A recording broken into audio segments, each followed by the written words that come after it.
Yang membatalkan puasa ada 9. Ada fikih praktis itu di depan, mungkin ada yang jaga. Ada 9 hal yang membatalkan puasa dan 9 orang yang boleh berbuka puasa. Kalau anda tergolong orang yang 9, nggak wajib puasa. Nanti ada setelah ini 9 hal yang membatalkan puasa. Yang pertama adalah mudah dihafal, nanti langsung cara yang menghafal pun sudah saya tata. Yang membatalkan puasa adalah yang pertama, memasukkan sesuatu ke salah satu lubang yang 5.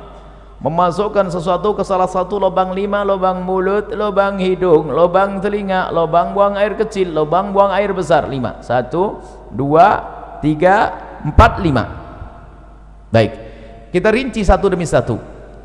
Memasukkan sesuatu, nanti ibu kesini semua, ibu jangan kedip, tidak usah noleh juga kesini. Ini kedip sedikit tidak paham nanti. Jangan kedip ibu, tidak usah tanya sebelahnya, tanya saya nanti. Kalau ibu tanya sebelahnya tambah nggak ngerti, percaya. Ibu tidak usah tanya sebelahnya, ibu tanya ke sini. Masih ada yang bercerita di mana? Di sana tuh ada yang cerita. Ini fikih praktis, ibu jangan kelewatan sedikit pun. Nah, yang maksud membatalkan masukkan lubang mulut, lubang hidung, lubang telinga, lubang buang air kecil, lubang buang air besar, ini saya rinci deh. Yang dimaksud memasukkan ke lubang mulut adalah nelennya. Makanya jangan kedip dulu, nanti salah ya. Nelennya.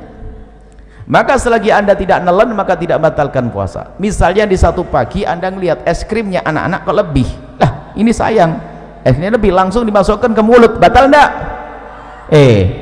Enggak batal, asalkan jangan ditelen. Jangan ditelen, awas jangan. Enggak ada yang berbeda, tanya ulama manapun sama, enggak ada. Enggak batal, asalkan jangan di permen masukkan, permen batal enggak? Enggak batal, asalkan jangan ditelen. Sudah selesai. Sebab yang membatalkan nelennya. Tapi makruh, iseng banget ya, tambah sakit hati es krim masukkan mulut siang hari bulan Ramadan. Tapi kita harus paham yang membatalkan nelen. Makanya kenapa Buya ngomong jangan kedip. Kalau ibu kedip atau ibu noleh ke sebelah, habis itu pulang, oh yang membatalkan nelennya saja ya. Iya, bener kan? Paham? Jelas. Pulang ke rumah ditanya sama anaknya, mama nelen ludah gimana ma? Saya tadi ngobrol. Makanya jangan ngobrol kalau ngaji, nggak usah tanya ke tetangganya. Ayo nelen ludah gimana? Kayaknya batal. Kok kayaknya, ini bagaimana sih? Harus jelas. Nelen ludah itu tidak membatalkan puasa dengan catatan ada 3. Jadi nelen ludah itu tidak membatalkan puasa asalkan ada catatan 3. Yang pertama, ludahmu sendiri. Sudah tidak usah bingung kalau belajar dengan kami, ibu matanya ke sini aja, ibu gak usah bingung, nanti ibu paham sendiri, tidak usah bingung, tidak usah. Saya pikir yang paling mudah itu ibu paham gampangnya. Yang pertama, ludah ditelen itu tidak membatalkan puasa asalkan ludah ibu sendiri. Ludahnya orang lain batal ya, masa ludahnya orang ini ya. Cuman kalau ngomong ludahnya orang lain itu jangan dibayangin ada ludah di meja langsung itu jorok banget. Itu anda memang belum belajar bagaimana keharmonisan dalam rumah tangga. Ya mungkin sekali seorang suami kalau ciuman kan nggak batal puasa, tapi kalau tertukar lidah suami sama istri, pak, ya gitu loh. Contohnya yang indah, contoh kok jorok banget. Rumah tangga model apa itu? Jadi kan tertukar ludah, batal tidak? Batal karena bukan ludahnya sih. Jadi kalau ludah orang lain batal. Yang kedua, ludah ditelan tidak membatalkan puasa asalkan ludah masih ada di dalam mulutnya. Tapi kalau ludah itu ibu iseng mulai pagi sampai siang dikumpulkan di gelas, sampai dapat setengah gelas, masya Allah, taruh di kulkas dingin. Setelah itu ibu minum di siang hari, batal enggak? Batal karena sudah keluar dari mulut. Kalau sampai enggak paham omongan yang begini, masuk SLB, dibuat yang gampang begini. Makanya jangan noleh-noleh, sudah saya bikin yang paling gampang. Yang ketiga, ludah itu ditelan tidak membatalkan puasa asalkan ludahnya masih asli, belum bercampur dengan yang lainnya. belum campur sama permen, belum campur sama kopi, belum campur sama es krim. Jelas? Baik, kalau saya punya ludah begini saya telan, tidak batal puasa saya karena ludah masih ada di mulut saya, ludah belum bercampur dengan sesuatu, dan ludah saya sendiri. Selesai? Baik, sudah jelas yang pertama, nggak usah bingung. Berarti kalau ditanya anaknya, ludah batal enggak Mi? Jelas tidak, asalkan begini. Sebab ada orang ditanya, Ustadz, nelan ludah batal enggak? Kayaknya enggak. Kayaknya enggak. Ini fikih apa itu? Nelan enggak salah itu? Kayaknya enggak ada, harus tidak. Begitu, selesai. Kemudian setelah itu masukkan lubang hidung. Nah, masukkan lubang hidung, memasukkan ke lubang hidung, membatalkan puasa. Langsung ada yang stres. Pengajian paling tidak enak. Kenapa ibu? Saya punya hobi aduh, ini gimana ini? Nah, makanya kalau ngaji lanjutin, jangan ngobrol, jangan main HP. Ngaji main HP ketinggalan dengan ngobrol sama Tuhan. Nah, yang dimaksud membatalkan puasa, memasukkan sesuatu ke lubang hidung adalah jika sesuatu itu telah kita masukkan sampai kepada batas yang seandainya yang kita masukkan itu air, kita akan merasakan panasnya gerak bagian atas, ya nak? Kalau kita masukkan air panas ya bagian atas. Maka kalau kita masukkan sesuatu ke lubang atas sampai bagian atas yang panas, itulah maka batal puasa kita. Tapi kalau kita masukkan sesuatu masih lubang bawah, itu tidak membatalkan puasa. Maka kami sampaikan kepada semuanya kabar gembira bagi yang suka hobi, bahwa ternyata ngupil tidak membatalkan puasa. Selesai. Cuman jangan di depan umum, malu lah ya, ditutup lah. Selesai. Paham atau belum? Saya sambung bab wudhu dulu. Wudhu berkumur batal enggak? Ibu kumur, ya Allah, ibu ini baru ustadznya belum pindah. Ibu kalau berkumur batal enggak? Nah, asalkan airnya jangan gitu aja kok pusing nih, ngapain sih ngajinya bagaimana ini? Saya belum pergi. Kumur sunnah bahkan, bukan. Jadi ibu kalau bulan Ramadan tetap kumur ya, hukumnya sunnah. Coba batal enggak?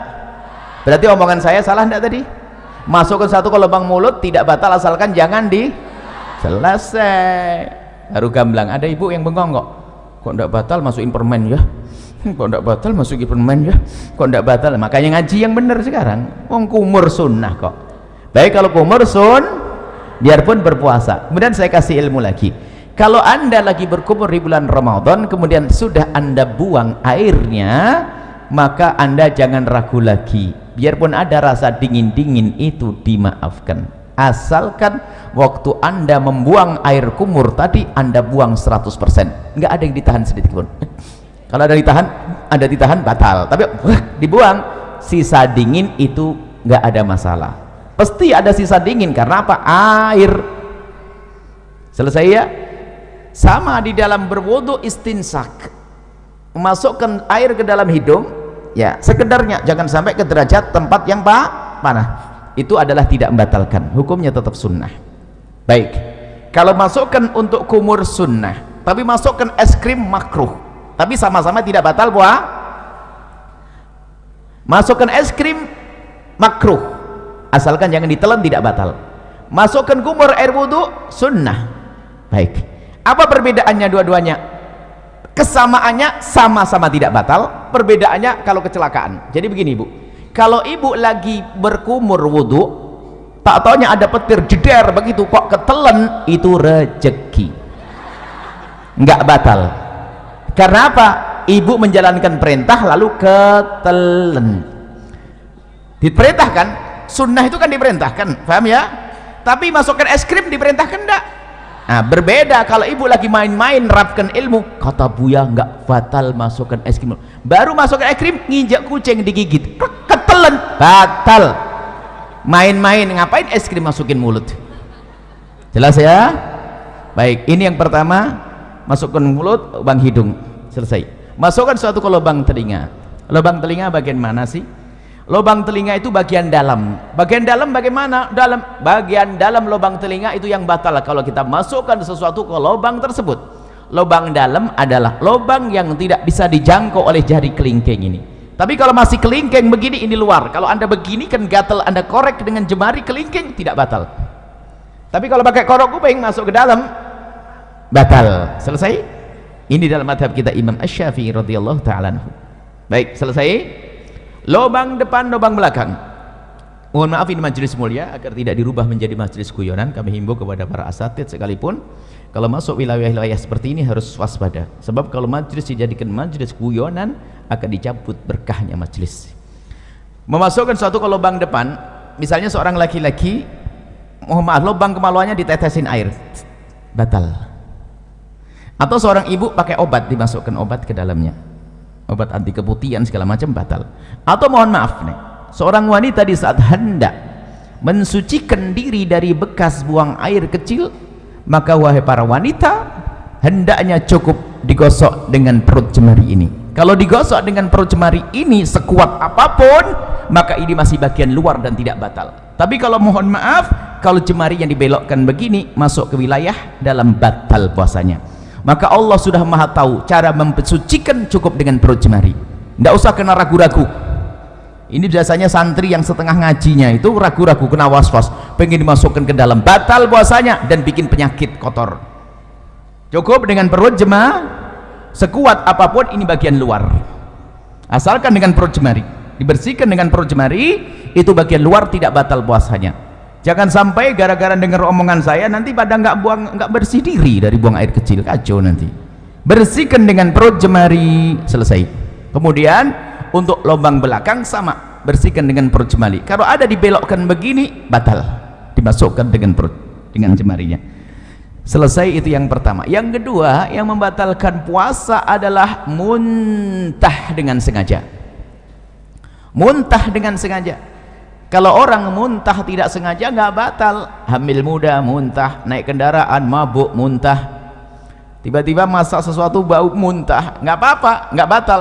Yang membatalkan muntah dengan sengaja, digorok perutnya, muntah, atau mencari bau yang paling nggak enak biar keluar, biar muntah. Kalau dengan sengaja tapi kalau tidak sengaja tidak batal. Dengan catatan, ini catatan ini umum, secara umum, asalkan habis muntah yang tidak sengaja tadi, jangan nelen ludah sebelum berkumur. Kalau nelen ludah habis muntah, ludahnya ditelan, batal puasanya. Kenapa begitu? Ini pemahamannya kembali yang pertama tadi. Muntahan dari dalam perut kita itu najis lewat tenggorokan ke mulut. Berarti mulut kita kenapa? Kena najis. Najis itu cara mensucikannya dengan air, bukan dengan ludah. Maka kalau kita meludah 1000 kali biarpun mulut bersih, tetap najis. Maka cara membersihkannya mulut yang terkena najis, cukup ambil air bersih seperti ini, umur, selesai. Maka bagi yang kok muntah tanpa sengaja di siang hari, maka bulan Ramadan, maka bergegaslah mengambil air, jangan telan ludah dulu. Kalau memang meludah, dibuang ludahnya sampai ketemu air, berkumur. Setelah anda kumur sekali, boleh setelah itu ludah ditelan. Kenapa? Karena ludah ditelan menjadi batal puasa kalau habis muntah tadi sebelum berkumur, karena ludahnya sudah tidak murni lagi kayak pertama tadi. Ingat, karena ludah sudah bercampur dengan najis. Selesai ya, mudah dihafal. Yang pertama masuk ke satu ke lubang 5, yang kedua adalah muntah dengan sengaja, mirip muntah dengan itu satu paket. Kemudian yang kedua dan yang ketiga, yang ketiga dan keempat yang membatalkan puasa, yang ketiga adalah berhubungan, bersenggama biarpun tanpa keluar air mani. Cukup bersenggama, seorang suami mohon maaf memasukkan kemaluannya ke istri biarpun baru sebentar lalu ditarik, itu membatalkan puasa. Biarpun sebentar, biarpun tidak keluar mani. Kami hanya membahas urusan suami istri. Bagaimana dengan zina? Sama, zina batal puasa. Naudzubillah. Menggauli kambing batal puasa. Cuman tidak dibahas di sini karena apa? Ya itu orang-orang bukan ahli iman itu, ya enggak? Kita bicara yang halal. Memasukkan bersenggama, biarpun tanpa keluar mani, senggama yang sengaja. Ukuran membatalkan bagi seorang suami sederhana. Mohon maaf ini majelis mulia, Jika seorang suami sudah memasukkan semua wilayah kepala kemaluannya, kepalanya saja, ke wilayah wanita, batal puasanya. Tidak harus semua batang kemaluannya, tapi cukup kepalanya saja sudah batal. Awas, ini harus paham di sini, hati-hati. Kemudian bagi seorang wanita berbeda. Kalau wanita tidak harus semua kepala kemaluan suami, tapi cukup kemasukan sedikit saja sudah batal. Kemasukan sedikit sudah batal. Masuk bab yang pertama tadi. Masuk yang pertama tadi, membatalkan suatu, masukkan suatu dengan sengaja. Maka saya ingatkan balik yang pertama. Mohon maaf, wahai para wanita, dicium suami tidak membatalkan puasa.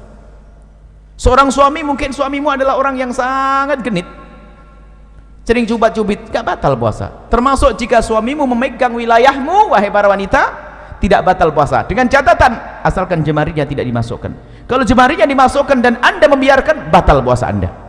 Mohon maaf, ini majelis mulia, tolong diangkat wibawa supaya tidak jadikan bahan guyonan.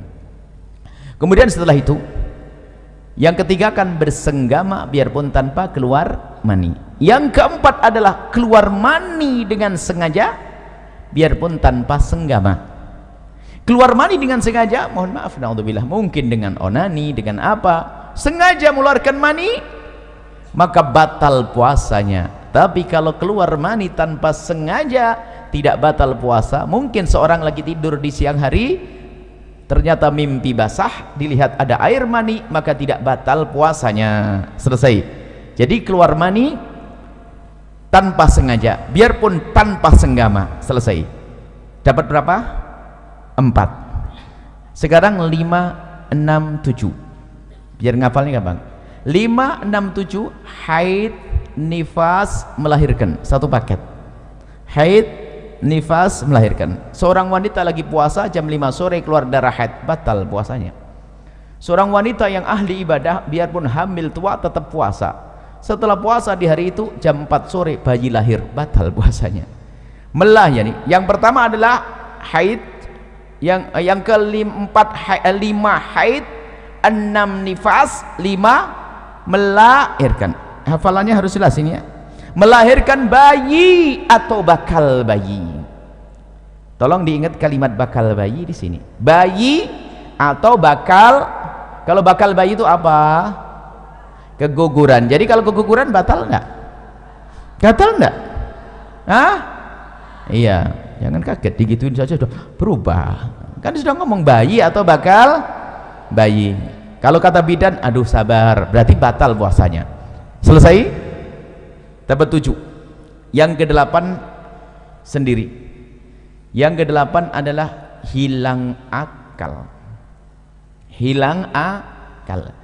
Hilang akal ini ada 3 martabat, ada 3 model. Yang pertama adalah gila. Gila. Kalau ada orang gila, saya tidak bisa nyontohin. Gila itu gimana? Gila, misalnya lagi ngobrol begini kok tiba-tiba gila, batal puasanya. Biarpun gilanya sebentar. Lagi ngobrol tiba-tiba gila sebentar, batal puasanya. Gila membatalkan puasa. Hilang akal martabat yang kedua adalah pingsan. Hilang akal tidak pingsan? Pingsan membatalkan puasa kalau pingsannya itu sehari penuh. Habis sahur pingsan, sadar-sadar isya. Puasanya batal. Karena apa? Pingsannya sehari ini kebalikan dari gila tadi. Tapi kalau kita pingsan kok sempat sadar di siang hari biarpun sebentar, puasanya sah. Contoh, pingsan habis sahur, tak taunya bangun-bangun zuhur, kaget lihat matahari, pingsan lagi dia sampai isya.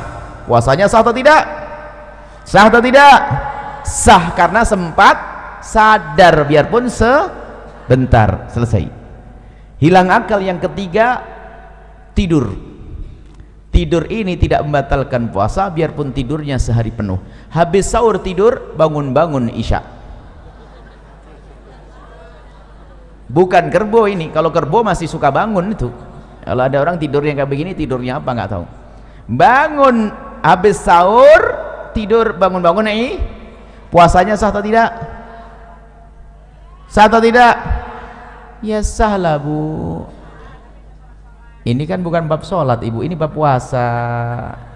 Kalau bab sholat lain cerita nanti ya. Lah kalau orang tidur beneran ya sholatnya nggak dosa kok. Orang tidur itu termasuk udurnya sholat kok. Cuman ya keterlaluan, masa ada orang tidur kayak begitu. Baru sholatnya dikodok nanti. Tapi yang nggak sah itu sengaja, saya mau tidur nggak mau sholat. Nah ini nggak bener. Orang namanya tidur, ada tidur berapa tahun, 350 tahun ada kok, ya kan? Baik, jadi tidur tidak membatalkan puasa. Sama-sama hilang akal ya, harus paham. Hilang akal ada 3 model. Yang ke-9 adalah murtad.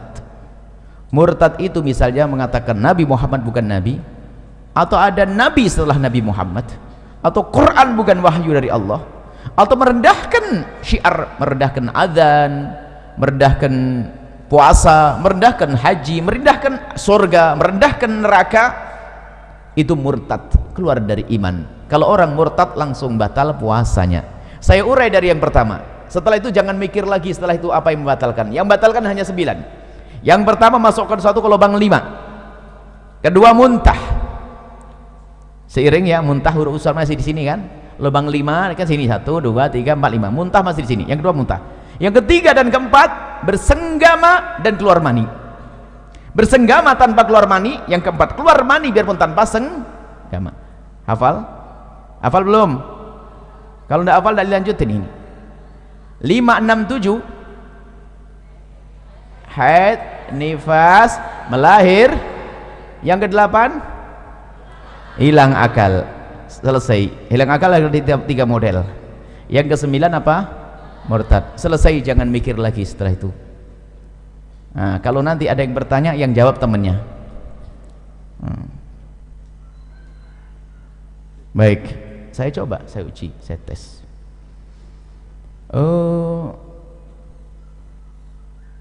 Pernah sakit mata?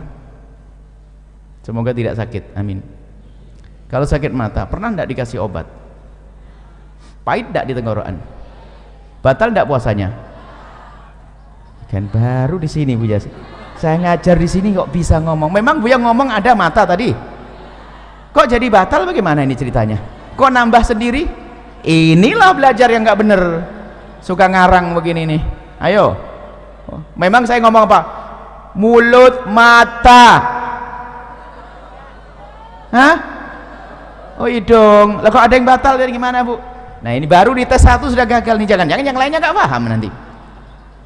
Coba, batal enggak masukkan ke mata, ke paha, masuk ke dalam. Wah, batal enggak? Jangan. Bahkan ini orang cerdas suatu ketika. Ini ikatan dokter, kalah sama anda. Tiba-tiba, Buya, hukumnya cabut gigi siang hari bulan Ramadan batal enggak? Batal enggak coba? Gigi? Hah? Asalkan giginya jangan. Lah kok bingung gitu aja. Asal giginya jangan ditelan, selesai. Kemudian ada lanjutannya, tapi Buya kan nanti darahnya terus ngalir akhirnya masuk ke dalam mulut. Berarti kamu takut ketelan darahnya kan? Iya Buya. Kalau begitu jangan cabut siang, selesai. Tapi kalau selesai kok pusing, belajar kok setengah-setengah. Makanya kalau ngaji itu yang bener, ngaji ngantuk. Nah, jelas ya? Baik, nanti boleh tanyalah apalah setelah ini.